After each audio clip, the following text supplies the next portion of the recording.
Мына усталарыбыздын устакысы ушул пайгамбарыбызды сүйгөн, Аллах Тааламды сүйгөн, ушул пайгамбарыбыздын сүйүнүчүнө себепчи болгон, Аллах Тааламдын сүйүнүчүнө себепчи болгон, ошол Аллах Тааламдын пенделеринин сүйүнүчүнө, пайгамбарыбыздын үммөтүнүн сүйүнүчүнө себепчи болгон, акыйкатта пайгамбарыбызды жүрөктөн сүйгөн, пайгамбарыбызды жүрөктөн ээрчиген мусулман бир туугандарыбыздын аманаты.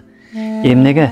Алар пайгамбарыбызды сүйгөндүктөн, пайгамбарыбызды кадырлагандыктан, пайгамбарыбызды жакшы көргөндүктөн, пайгамбарыбыздын хадисине амал кылып, ушул акчаларды, ушул аманаттарды эртерээк берип коюңуз деп, ушул которгон мусулман бир туугандарыбыз бар. Пайгамбарыбыздын куттуу хадисинде ушул кызматчынын акысыны тереси кургай элекке бергиле деген пайгамбарыбыздын ушул мубарак куттуу хадисине амал кылып, ушул 200 сомдон, 100 сомдон, 50 сомдон которгон биздин берешен колу ачык мусулман бир туугандарыбыз бар.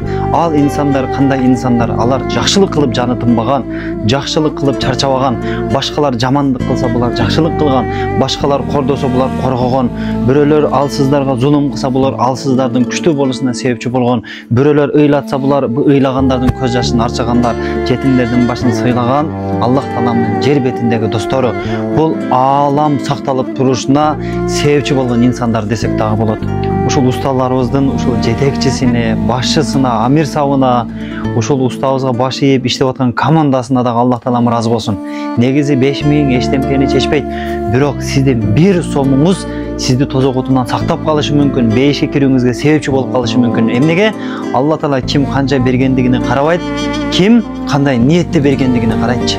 39-үйүзгө, 40-үйүзгө 50 сом кошуп атсаңыз дагы Аллах Таалам акыретте сизге касыр ушундай бир үй даярдап койду. Ошол ким жардамдашып аткан болсо, ким карылашып аткан болсо, бейиштеги үйүңүздөр куттуу болсун деп айтабыз да. Мына аманатыңыздарды берип атабыз жамаат. Ошол кимге үй салып берип аткан болсок, бул дагы ошол пайгамбарыбыздын үммөтү. Ошол себептен пайгамбарыбыз мусулмандар бир дене сыяктуу деген да. Колуңуз ооруса жаныңыз кошо ооруйчу. Ушуларда мындай бир үйлүү болуп калалы деп, барганга жери жок кыйналып аткан учурда каралашып кое берели, жардамдашып кое берели. Аллах Таалам ошондой күндү сизи биздин башыбызга, сизи биздин балабыздын башына салбайт да иншалла.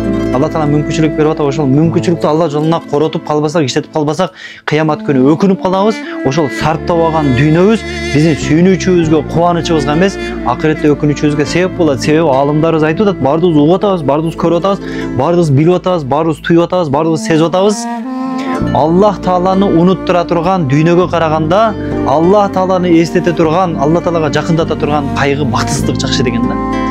Эми туугандар, ошол акча менен, ошол Алла берген дүйнө менен Алла Тааланын жолуна сартап, иншалла дүйнө жана акыретте толук бактылуу болуп калалы. Кыямат күнү пайгамбарыбыз менен учурашканда пайгамбар сизден ыраазы болсун.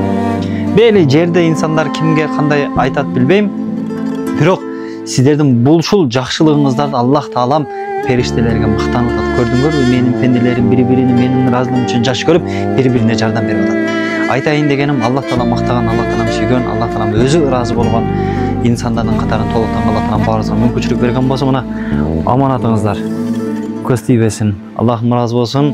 Улуу Рамазан айларында, Рамазан айларынын акыркы ушундай улуу 10 күндүктөрүндө дагы күнүнө ушундай бир садака бергенге аракет кылайлы. Биздин берген садакабыз, биздин кылган жакшылыгыбыз кадыр түнгө туш келип калсын иншалла. Ассаламу алейкум ва рахматуллахи ва баракатух.